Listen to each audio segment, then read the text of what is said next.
now listening to Wrestle Report Australia.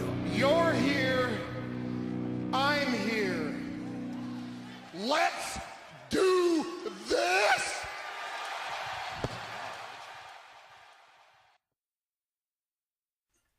That's right, everybody. You're here and we're here, so let's do this. Today is Wednesday, the 4th of April, and a little differently this week, we're going to do Raw and Smackdown together. As always, I am Mike and this is Lon. Yo, yo, yo. And we are the newest team bringing you all the news that there is to know in the wrestling world and the fight game. And before we get into the podcast, there's a few things I want to address. One thing is an apology for no Smackdown last week, even though we said we were going to do one.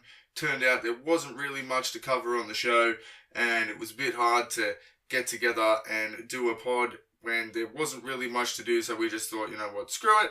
We'll just apologise for no audition and we'll do kind of a super show this week. Another thing I want to touch on just briefly to get it out of the way is some UFC news, and that is that the much anticipated lightweight championship match between Khabib Nurmagomedov and Tony Ferguson has been cancelled again for the 4th time, I believe now.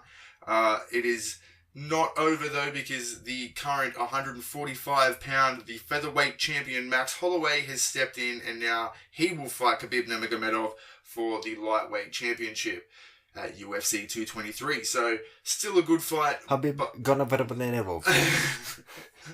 That's a hard name, man. It is, bro. It took me a very long time to learn it. Nurmagomedov. Oh, okay. But yeah, it's going to be a good fight. But unfortunately, the hype was for Tony and Khabib, because so many people want to see that fight and have wanted to see it for a very long time, and unfortunately it's not going to happen. And also, it does look like Tony Ferguson will be stripped of his belt along with Conor, and this will now be for the actual lightweight belt. It will not be for an interim belt. All reports are saying it is for the real lightweight championship. So that also gives Max Holloway a chance at becoming only the second person to hold 2 belts in a division at the same time, along with Conor McGregor. So there's still a lot of history to be made at UFC 223, and it's going to be a good show nonetheless. But with that out of the way, we now turn our attention back towards WWE, and we lead into Raw this week. We're not going to talk about everything that happened here on this super edition of Wrestle Report Australia. We're just going to touch on the main points and the high points of each show. Like we said, nothing really happened that much on SmackDown last week other than a Daniel Bryan segment. That was the main focus of last week's show. Yeah, and Rusev getting added to the Fatal 4-Way. That's right, Rusev being added to the US Championship match, making it now a Fatal 4-Way at WrestleMania, which is good. I like that. Yeah. It's a good little push for Rusev. At least he's not just being chucked in that Battle Royal. Yeah, at least it's not a triple threat. Yeah, a bit different. Yep. Because now we have a tag team triple threat match as well, because that was made official last week. Bludgeon Brothers versus the Usos versus the New Day. But enough about SmackDown last week. Let's go into Raw. This week we started off with Stephanie coming out, and then Triple H not far behind her, and we had a little Q&A with the, do we call them the Authority? What do we call them? Just Stephen Paul. Stephen Paul. Thanks, Paul. Thanks, Dave. Yeah. And then Kurt Angle and Ronda Rousey made their entrance to complete the Q&A. Coaches conducting this segment, which was interesting to see. It's good to see him getting more involved. Yeah, haven't seen him much other than apart from the commentary desk. I used to love when he was the one doing the backstage interviews and with The Rock. Yeah, so it was good to see him, like you said, back more involved. Nothing really new was said here. Steph had a little cheap shot telling Ronda that everyone knows how she cops with cops losses. Deals with it. Yeah, that was pretty harsh. I liked it.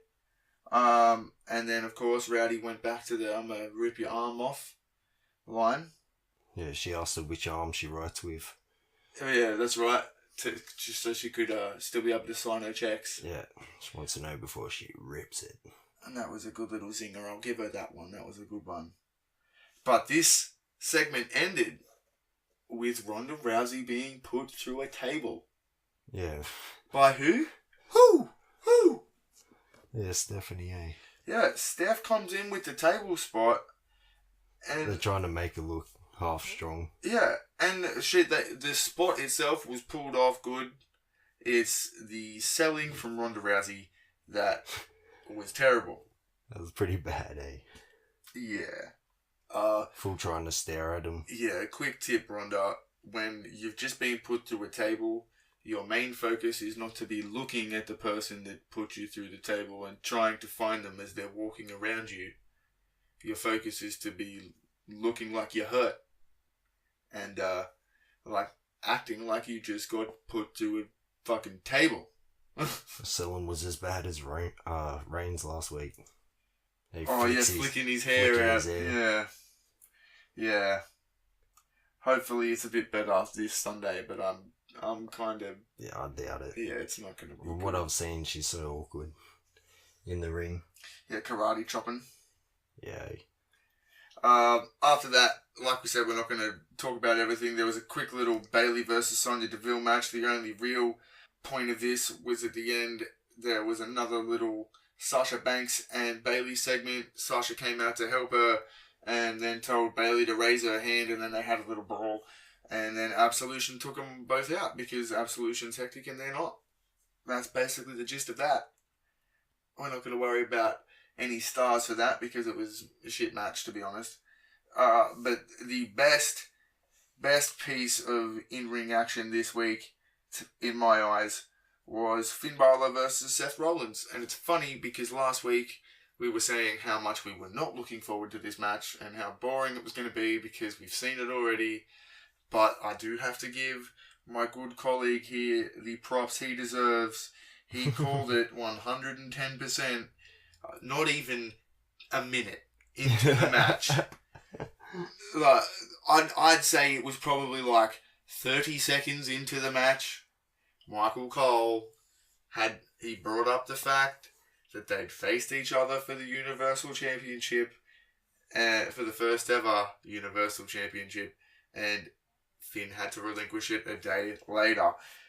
My friend He just had to chuck it in there. He called it, and it 100% happened. That's right.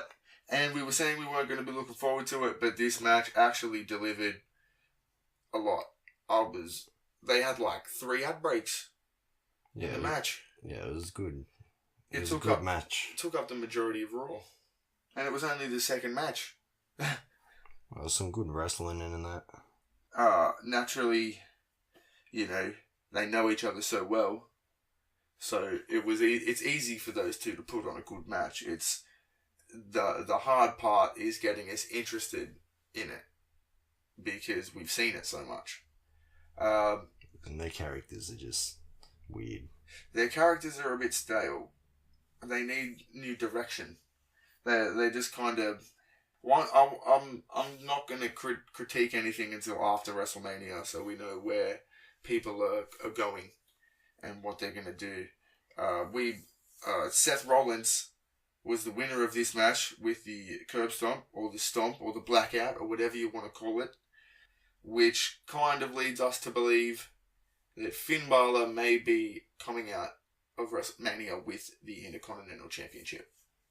I want to see a freaking heel turn. With the club. Yeah. With the club.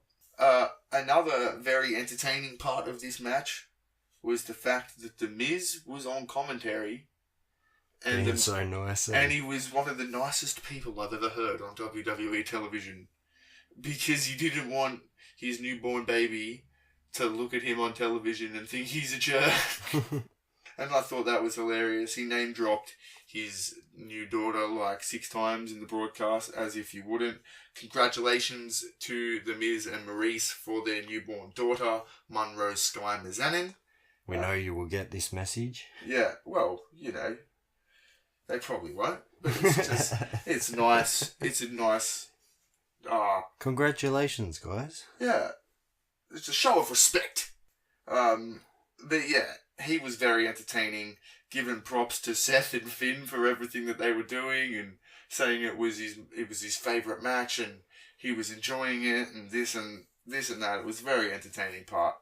Another very entertaining part of Monday Night Raw was the debut of Braun Strowman.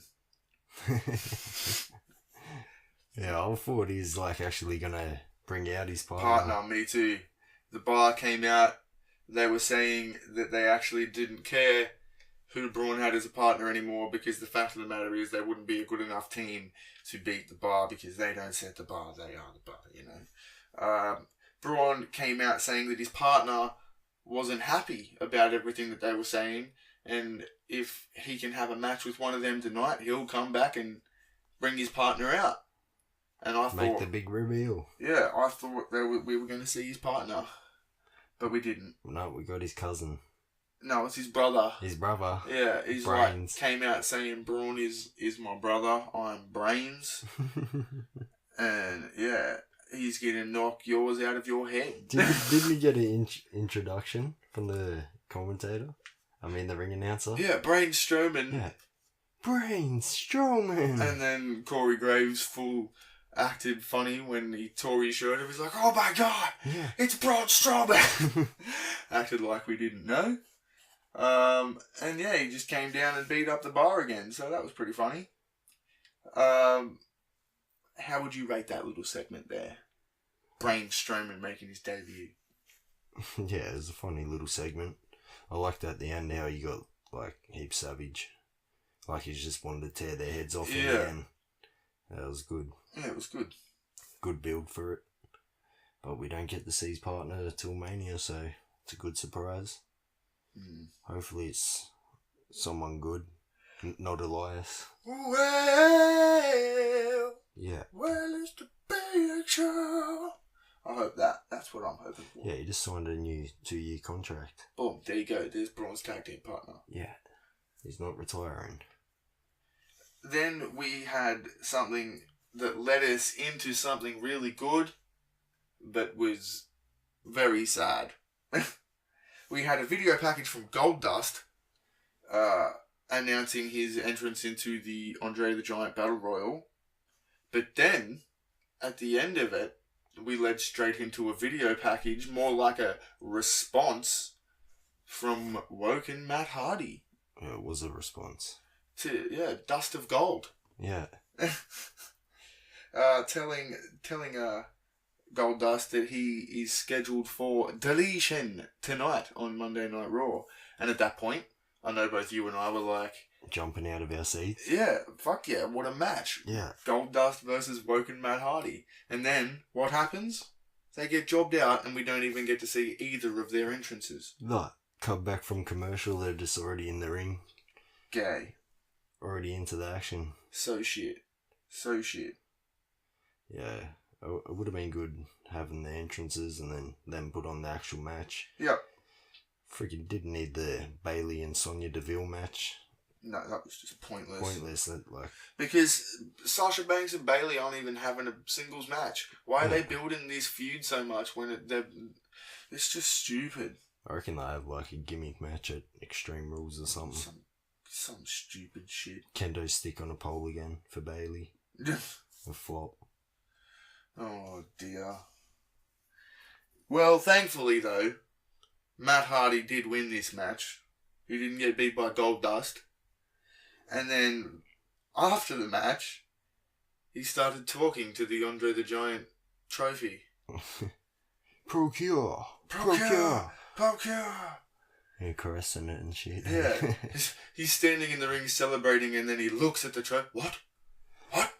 Like I said, he's the only one that's really had like a proper build for that Battle Royal, so I see him winning. I hope he wins. There's no one else in that match that I'd really look at it and say, I hope they win. Yeah, nah. He needs it. And then he needs to go on to bigger and better things. That's right. Hopefully Brother Nero comes back or something. Yes, there'll be some sort of feud. Jeff Hardy, he'll probably just rock up in the Battle Royal just to be in it. Him and Matt will have a face-off. Yeah. Matt's gonna have to turn him into Brother Nero again. That'd be cool. Yeah. Is he though? Because we've already seen that Brother Nero exists. Yeah, but it was just a teaser. True. It was just a flash of him to fuck with Bray's head. True. And fuck with the fans' heads as well. Hey. After that, we have John Cena segment. The last John Cena segment before WrestleMania. Do we get a response from The Undertaker? You're going to have to find out soon because we are about to take a commercial break. How about that? I bet you're not liking that. But too bad. Because this is Wrestle Report Australia. This is Wrestle Report Australia. Mike is a jerk. He's been a jerk to yous, so I'll end this for yous. You were listening to Wrestle Report Australia. Whoop, whoop. Howdy, folks. I'm Chip Neckred, and I'd like to talk to you about Wrestle Report Australia and what it's done for me and my wife. My wife once came to me and said, Chip, I've got a whopping great big headache and I just don't know what to do. I've tried everything. Taking a nap, having a hot shower, took a couple of Panadols, and nothing seems to be working. And my wife looked like horse shit, and I can tell you that. So I said to my wife, Barbara, don't worry about showers or Panadol, baby doll. Just get yourself a dose of some of the best Wrestling in 5 podcasts that there is and punch that headache right in the nuts. That's fucking right, Chip. There's only one way to kick those headaches right in their testicular sacks, and that's by sitting back and listening to the latest and greatest Wrestling and Fight podcast in the world today. Wrestle Report Australia, the only place to go to get these pods. Hit the like and subscribe button now.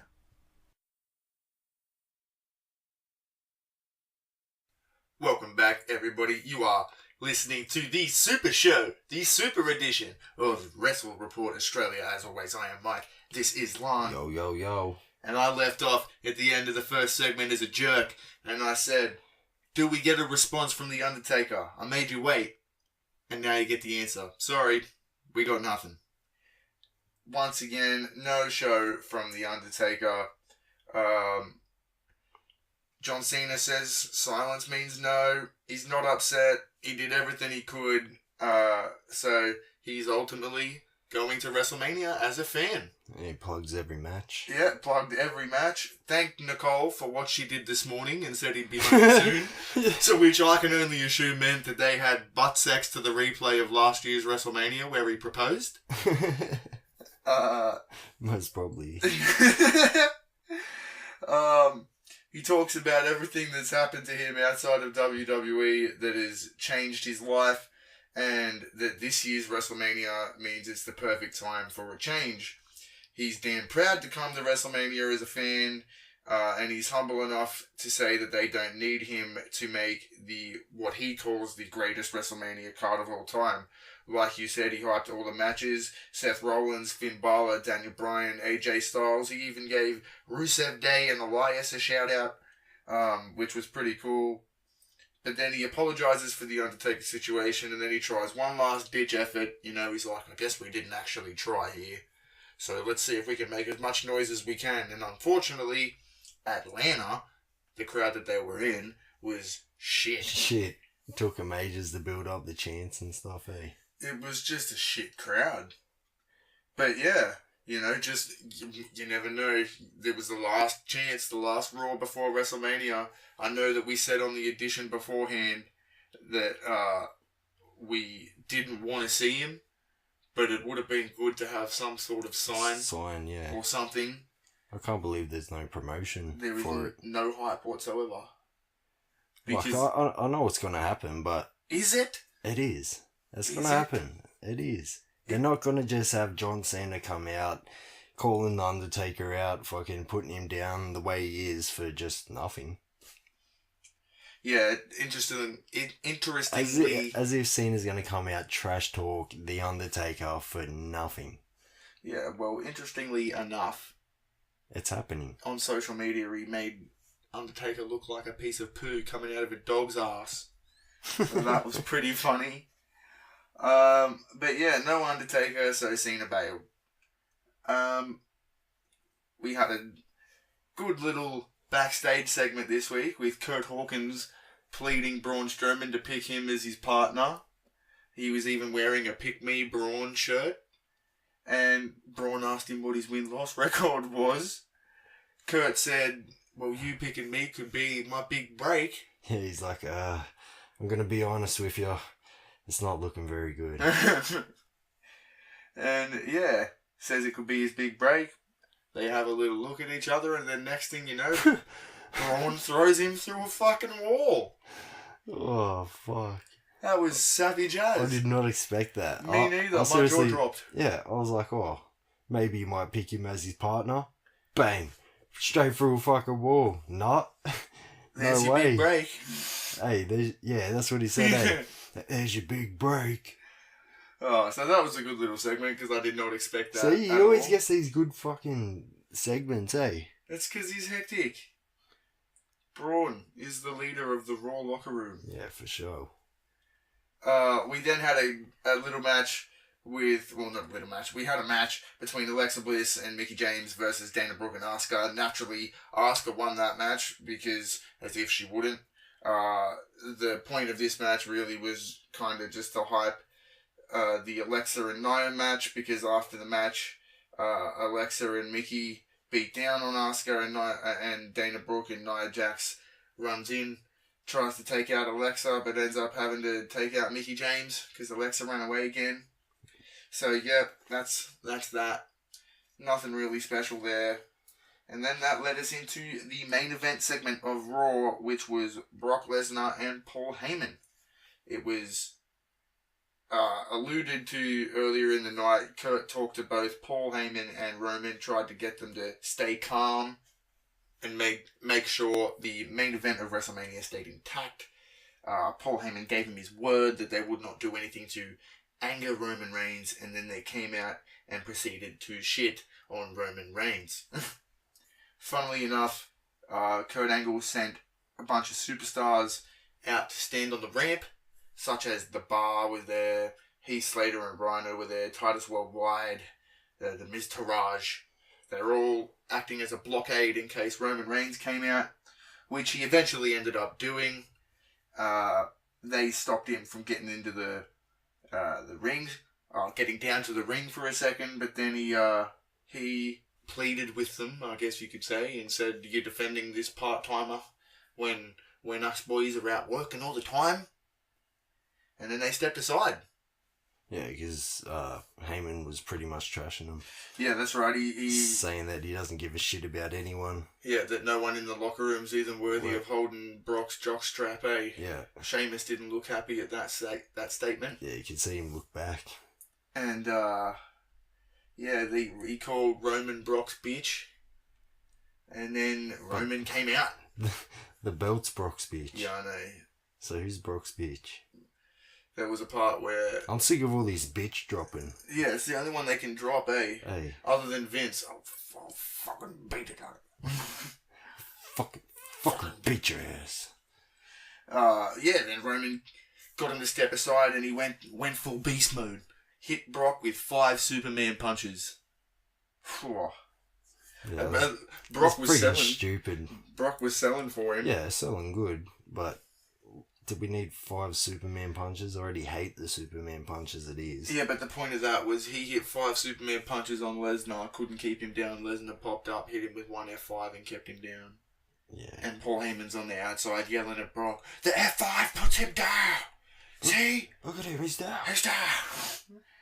That was the end of that. Brock left as we went off the air for Monday Night Raw. All in all, what would you, because we didn't give matches stars, let's try, what would you give Raw this week in a star? Probably 3.5. 3.5 stars for Monday Night. It was better than last week. Like, better build towards Mania, but...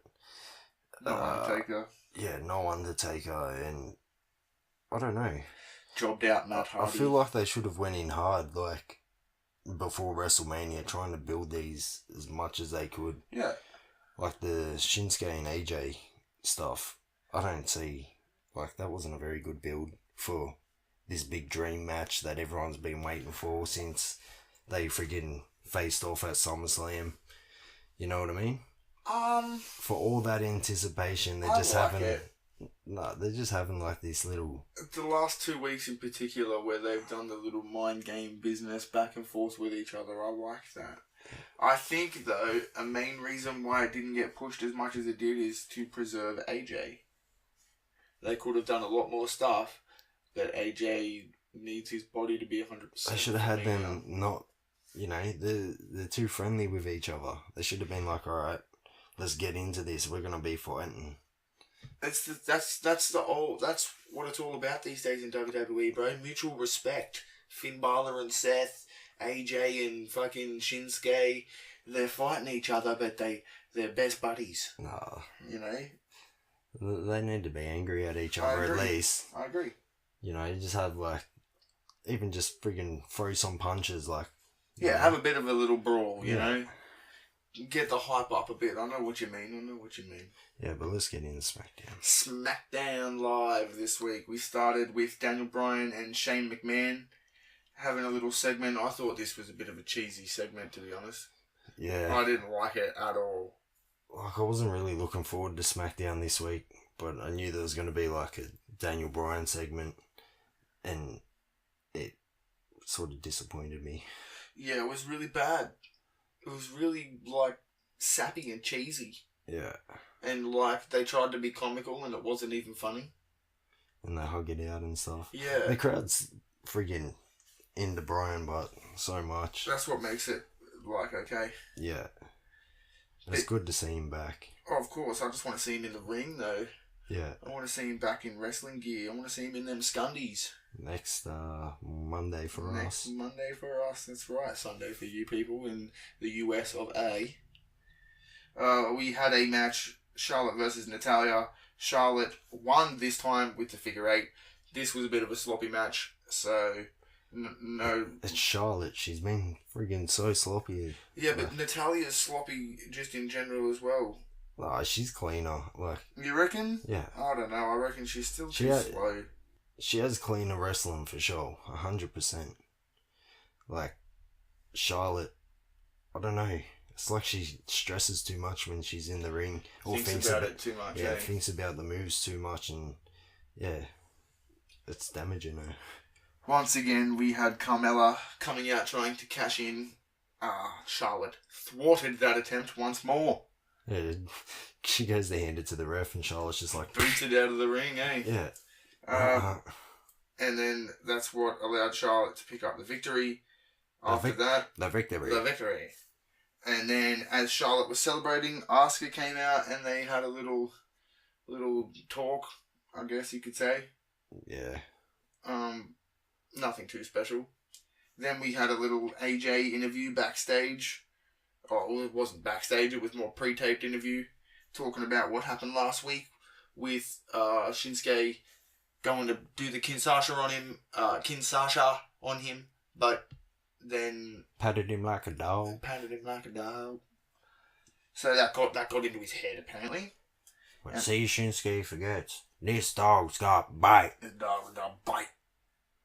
Then we led into Rusev versus Jinder Mahal with Bobby Roode on the commentary. Thankfully, the winner of this match was Rusev. Yeah. Rusev Day!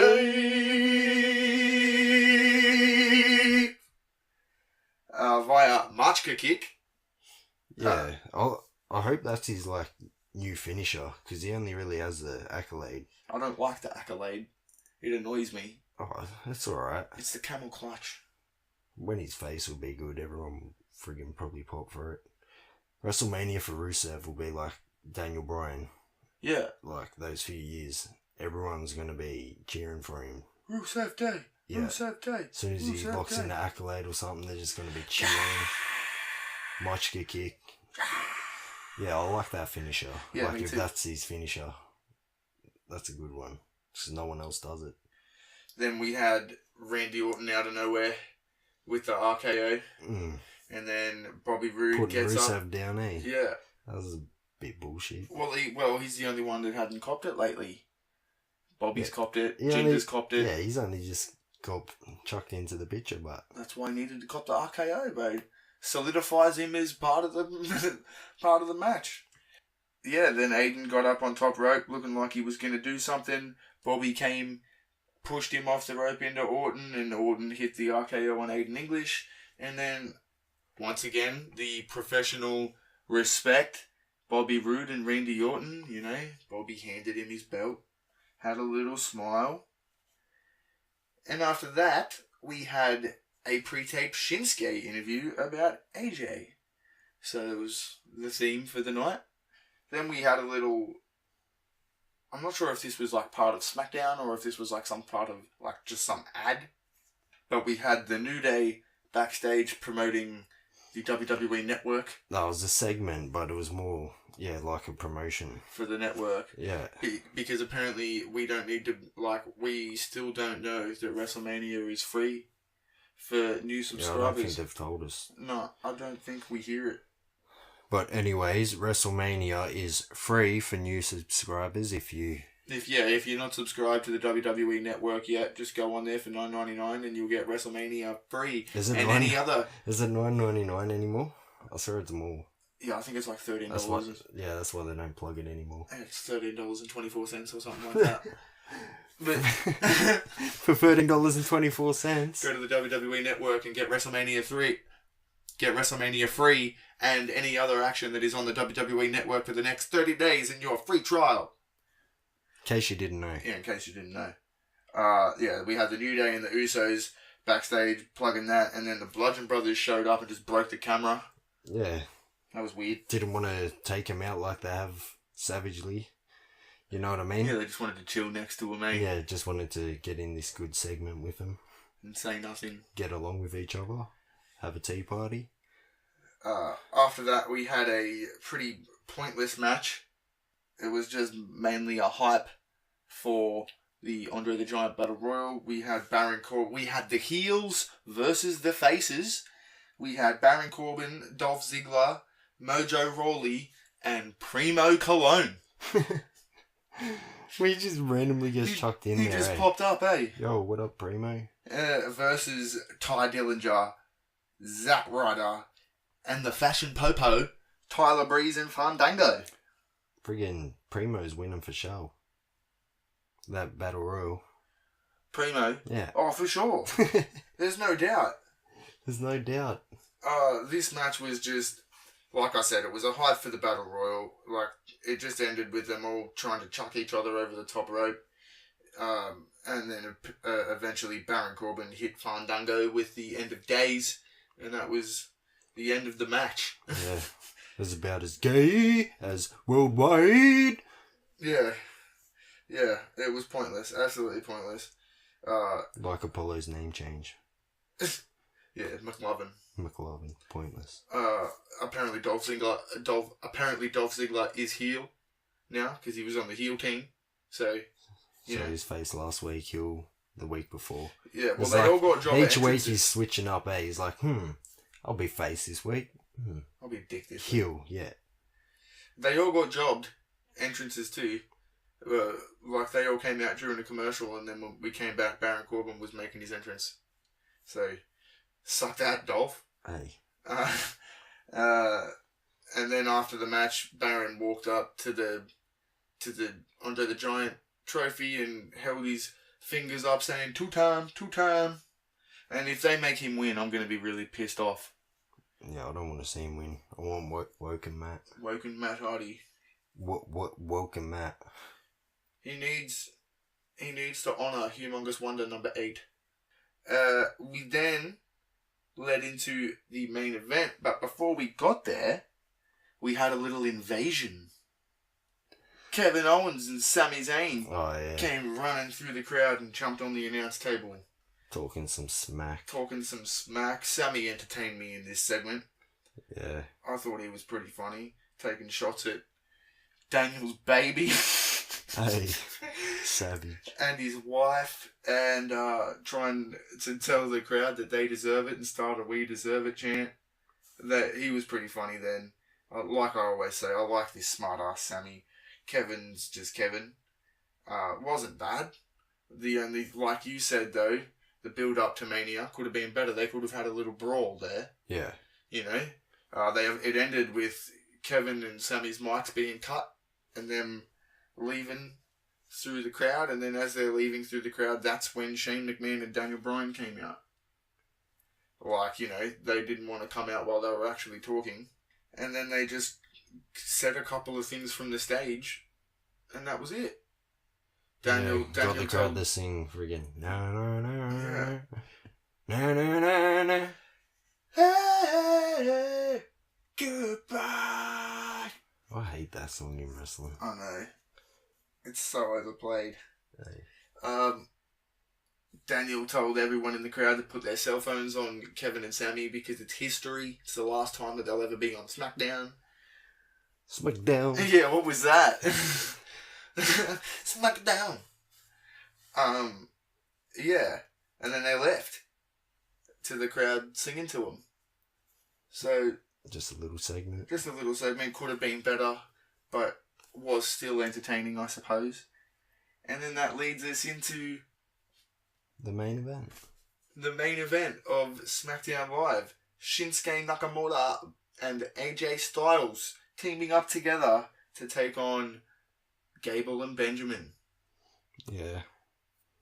It's just average. Not much action from AJ. Nah, keeping him fresh. Yep. But he is the one that got the pin. Ended up pinning Chad Gable after a phenomenal forearm. I didn't say that right. Botchamania. And ends up pinning Gable after a phenomenal forearm.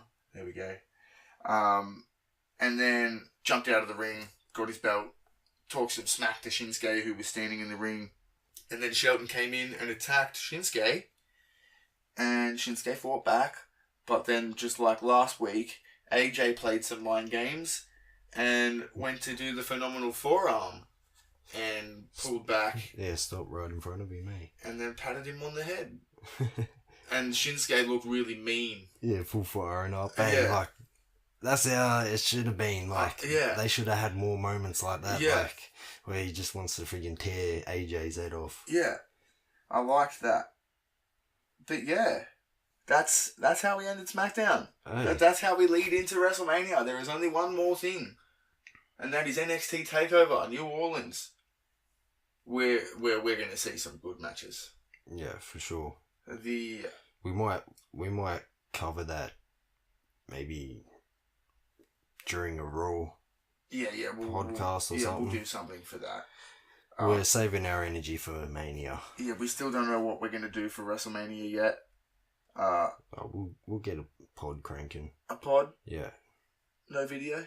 Nah. We don't want a 7-hour video, eh? Hey. Yeah, that's right, ladies and gentlemen. Apparently, WrestleMania is billed for a minimum time. That's right, minimum. 7 hours. 7 hours. So yeah, get up early. Get the popcorn. Get the popcorn. You're going to need more than one bag, that's for sure. Get the Maltesers. Get the energy drinks.